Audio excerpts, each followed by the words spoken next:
الجنہ، اللہ نے مومنوں کی جان کو اور ان کے مال کو جنت کے بدلے خرید دیا ہے. یعنی مال اپنا نہیں ہے، اللہ کا ہے. اللہ اکبر. جان اپنی نہیں ہے، اللہ کی ہے. پتا چلا اب خوشی کے موقع پر تم اپنے مال کو ضائع نہیں کر سکتے، اپنے مال کی فضول خرچی نہیں کر سکتے. اٹھا کر کے دیکھو، شادیاں ہوتی ہے تو منگنی ہی سے فضول خرچیاں شروع ہوتی ہے، بلکہ رشتہ طے کرنے سے فضول خرچیاں شروع ہوتی ہے. آنے جانے کے معاملات دیکھیں، دعوتوں کے معاملات دیکھیں، اس کے بعد الگ الگ رسومات دیکھیں. خدا جانے کتنی رسمیں پت جو ہے نکاح کے نام پہ لوگوں نے ایجاد کی ہے. یہ رسم ہے، وہ رسم ہے، وہ رسم ہے، اور زیادہ تر وہ رسمیں ہیں جس کا اسلام سے کوئی تعلق نہیں ہے. آپ سے پوچھنا چاہتا ہوں مسلمانوں، بتاؤ ہمارے مذہب میں ناچنے اور نچانے کا کیا تعلق ہے؟ ذرا بتائیں تو صحیح. ہمارے مذہب میں گانوں کا کیا تعلق ہے؟ گانوں کی کیا حیثیت ہے؟ اللہ اکبر. ہمارا مذہب ناچنے والوں کا مذہب نہیں ہے، ہمارا مذہب گانے والوں کا مذہب نہیں ہے. کیا لوگوں کے کان تک مصطفیٰ جان رحمت کا یہ فرمان نہیں پہنچا؟ اللہ کے رسول صلی اللہ علیہ وسلم فرماتے ہیں کہ جو لوگ گانے اور شراب میں ڈوب جائیں گے، راتوں رات ان کے مکانات کو اللہ زمین میں دھسا دے گا. آج تو کہتے ہیں مکانات میں بلڈوزر کیوں چل رہے ہیں؟ جو چلاتے ہیں میں ان کا سپورٹ نہیں کرتا، لیکن اتنا ضرور کہتا ہوں، یاد رکھنا اللہ کی مرضی کے بغیر پتا نہیں ہلتا. ایسے دہشت گرد جو تمہارے گھروں کو مٹی میں ملا دے یوں ہی پیدا نہیں ہوتے. جب تم خدا کے غضب کو چیلنج کرتے ہو تب اللہ تم پر ایسے لوگوں کو مسلط کرتا ہے جو تمہاری عزت کو خاک میں ملاتے ہیں. 1450 سال پہلے اللہ کے رسول نے فرمایا جب تو گانے اور شراب میں ڈوب جائے گا تو راتوں رات تیرا گھر زمین سے ملا دیا جائے گا، تیرا گھر زمین بوجھ کر دیا جائے گا. کیا سمجھتے ہو؟ اللہ اکبر. آج مسلمانوں کی شادی میں ڈی جے بجے، آج مسلمانوں کی شادی میں عورتیں ناچے، آج مسلمانوں کی شادی میں اللہ اکبر ناچنے والے بلائے جائیں. آپ سے پوچھنا چاہتا ہوں، یاد رکھنا جو خدا دینے کی طاقت رکھتا ہے وہ اللہ چھیننے کی بھی طاقت رکھتا ہے. اپنی کمائی ہوئی دولت کا مس یوز کرو گے، غلط استعمال کرو گے تو اللہ دیتا بھی ہے اور چھینتا بھی ہے. دولت میں غرور کر کے، دولت پہ گھمنڈ کر کے اللہ کی حدوں کو پامال مت کرو. بھول گئے قارون کا انجام، بھول گئے شداد کا انجام. اگر کوئی بھول گیا اور سوچتا ہے ان مولویوں کو کیا پڑی ہے، نیچے میں بچاؤں، ناچوں میں، نچاؤں میں، مولوی کو تکلیف کیوں؟ مولوی کو تکلیف اس لیے ہے کہ اللہ نے مولوی کو یہ ذمہ داری دی ہے کہ اگر وہ غلط دیکھے تو اس کو طاقت سے روکنے کی کوشش کرے. وہ طاقت سے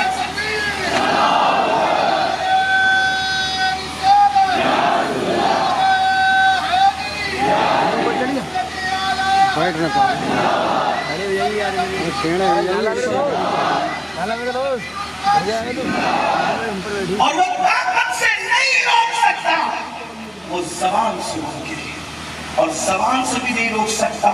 تو سب سے کمزور ایمان کی علامت یہ ہے، ایمان کی کمزوری کی نشانی کہ آدمی دل میں برا جانتا ہے.